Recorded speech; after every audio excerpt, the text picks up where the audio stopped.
Assalamualaikum warahmatullahi wabarakatuh. Perkenalkan, nama saya Alif Nur Halifah, NIM 2520087, kelas PTIK 3C. Baiklah, di sini saya akan membacakan materi puas saya, yaitu bimbingan ibadah. Tata cara mengkafani jenazah laki-laki dan perempuan sesuai syariat Islam. Mengurus jenazah merupakan salah satu kewajiban sebagai manusia yang hidup berdampingan sekaligus sebagai umat muslim yang taat. Oleh karena itu, setiap manusia terutama umat muslim harus saling membantu sesama ketika ada saudara atau tetangga yang meninggal dunia. Bahkan jika hal ini diabaikan, maka orang-orang hidup dan tinggal di sekitar jenazah akan mendapatkan dosa besar. Dalam ajaran Islam, kewajiban mengurus jenazah dibagi menjadi 4: memandikan, mengkafani, mensalati, dan menguburkan jenazah. Masing-masing kewajiban tersebut mempunyai tata cara tertentu yang harus dilakukan sesuai dengan syariat Islam, termasuk dalam kewajiban mengkafani. Terdapat aturan-aturan tertentu yang perlu dilakukan dalam mengurus jenazah laki-laki dan perempuan. Mengkafani jenazah sendiri merupakan proses membungkus jenazah dengan melempar kain atau lebih, yaitu menggunakan kain kafan. Dalam prosesnya terdapat beberapa perbedaan ketentuan antara jenazah lelaki dan perempuan. Dengan begitu, proses mengkafani jenazah laki-laki dan perempuan tidak bisa disamakan. Kriteria kain kafan yang digunakan. Sebelum mengetahui bagaimana tata cara mengkafani jenazah laki-laki dan perempuan sesuai syariat Islam, ada baiknya untuk memahami terlebih dahulu kriteria kain kafan yang digunakan. Kain kafan sendiri merupakan kain putih polos yang tanpa jahitan yang digunakan untuk membungkus mayat atau jenazah. Biasanya kain kafan ini dijual dalam bentuk potongan sehingga lebih praktis dan bisa langsung digunakan. Berikut merupakan kriteria kain kafan syariat Islam yang kita ketahui. 1. Dibeli dari harta orang meninggal. Kain kafan yang digunakan untuk membungkus jenazah diutamakan untuk dibeli digunakan harta dari orang yang meninggal. Sama halnya dengan semua biaya pengurusan jenazah, akan lebih baik jika digunakan harta dari jenazah selama masih hidup. Ketentuan ini disesuaikan dengan anjuran mayoritas ulama. Dengan begitu, ini menjadi salah satu syariat dalam tata cara mengkafani jenazah yang perlu diperhatikan. 2. Tidak harus berwarna putih. Kriteria kain kafan yang digunakan untuk mengkafani jenazah selanjutnya tidak harus berwarna putih, sebab penggunaan kain kafan berwarna putih untuk mengkafani jenazah hukumnya adalah sunnah.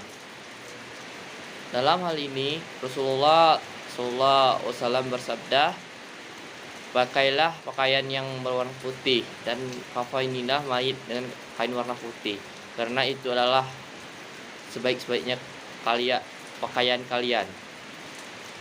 Abu Dawud dan Tirmizi. 3. Diutamakan 3 helai kain putih. Berikutnya, kain kafan yang digunakan lebih diutamakan berupa 3 helai kain putih. 3 kain kafan ini bisa digunakan untuk membungkus jenazah lelaki secara berlangsung.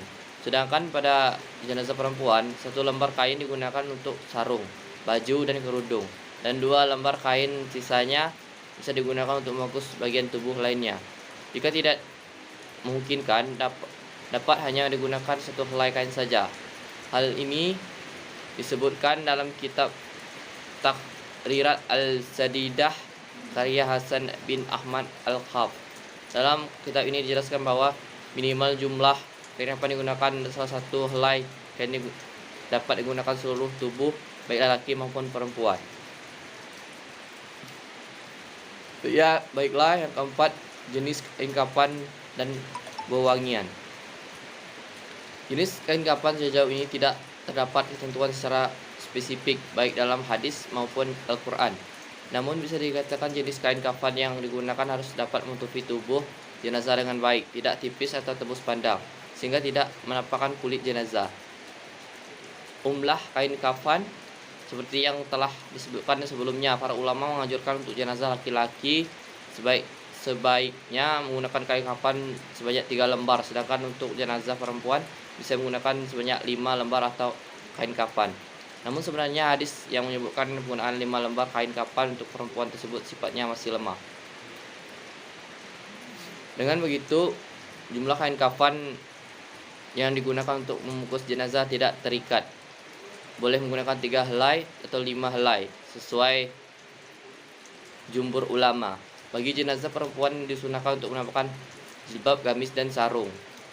Ini juga menjadi poin penting yang harus dipahami dalam tata cara mengkafani jenazah laki-laki dan perempuan sesuai syariat Islam. Selanjutnya, tata cara mengkafani jenazah laki-laki. 1. Bentangkan 3 lembar kain kafan yang telah dipotong sesuai ukuran jenazah. Kemudian, susun dan letakkan kain paling lebar di bawah paling bawah. Tapi jika kain memiliki lebar yang sama, maka geser kain yang tengah sedikit ke kanan dan yang paling atas sedikit ke kiri. Atau bisa juga sebaliknya. 2. Berikan wangian sebanyak 3 kali pada kain kafan sesuai sunnah Rasul. 3. Siapkan 3 atau 5 utas tali, kemudian letakkan tepat di bawah kain pada lapisan paling bawah. 4.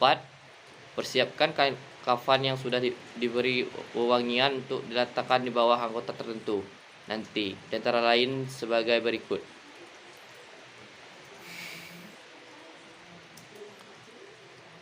1. Bagian manfaat lubang terus antara lain 2 mata, hidung, 2 telinga, dan kemaluan. Yang kedua, bagian anggota sujud antara lain dahi, kedua telapak tangan, kedua lutut, dan jari-jari kedua kaki. Yang ketiga, anggota yang tersembunyi dan persediaan antara lain ketiak, belakang kedua lutut, dan belakang kedua telinga. Baiklah, yang kelima, setelah kain kafan siap seperti ajuran sebelumnya, maka angkat jenazah secara hati-hati, lalu baringkan di atas kain kafan.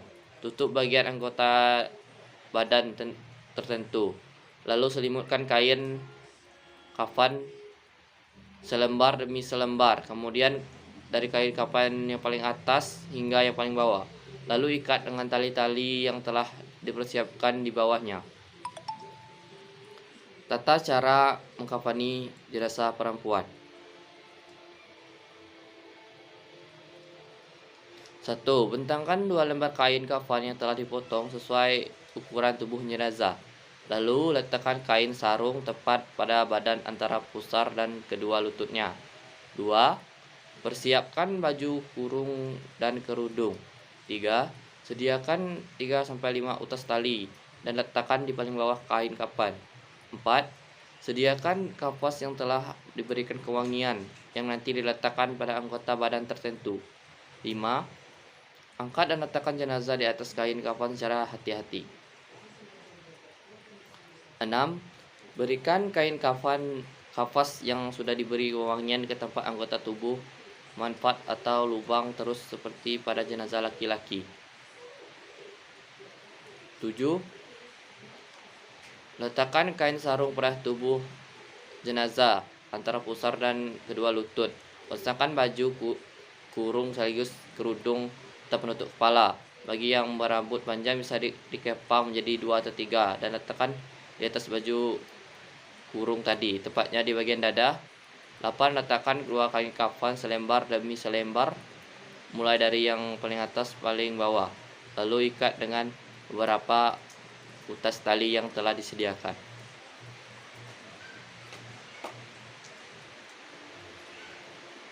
Doa niat sholat jenazah dan tata cara melaksanakannya.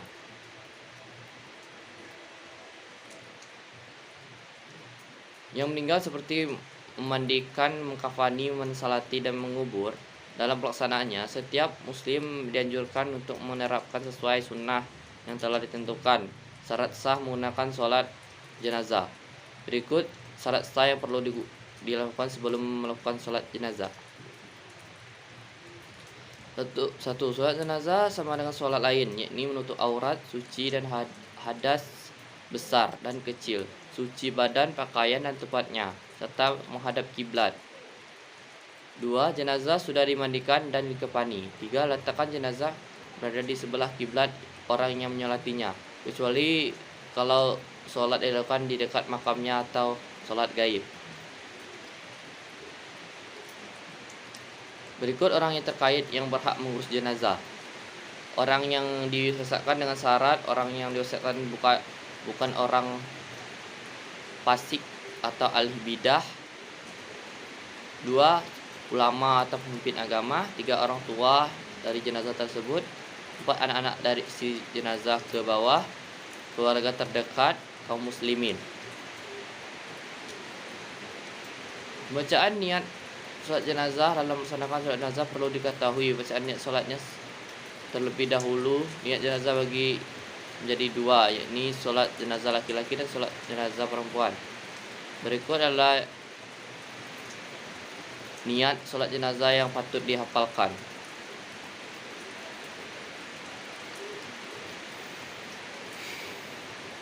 Niat sholat jenazah laki-laki. Usolli ala hadzal maiti arba'a takbiratin fardol kifayati makmuman lillahi ta'ala. Artinya, saya niat sholat atas mayat ini 4 kali takbir fardu kifayah sebagai makmum karena Allah Ta'ala. Niat jenazah perempuan. Usolli ala hazil maiti arba'a takbiratin fardol kifayati makmuman lillahi ta'ala. Artinya, saya niat sholat atas mayit ini 4 kali takbir fardu kifayah sebagai makmum karena Allah Ta'ala. Tata cara sholat jenazah laki-laki. Tata cara melakukan sholat jenazah laki-laki dalam posisi iman yang berada sejajar dan dengan kepala jenazah. Berikut sholat laki-laki.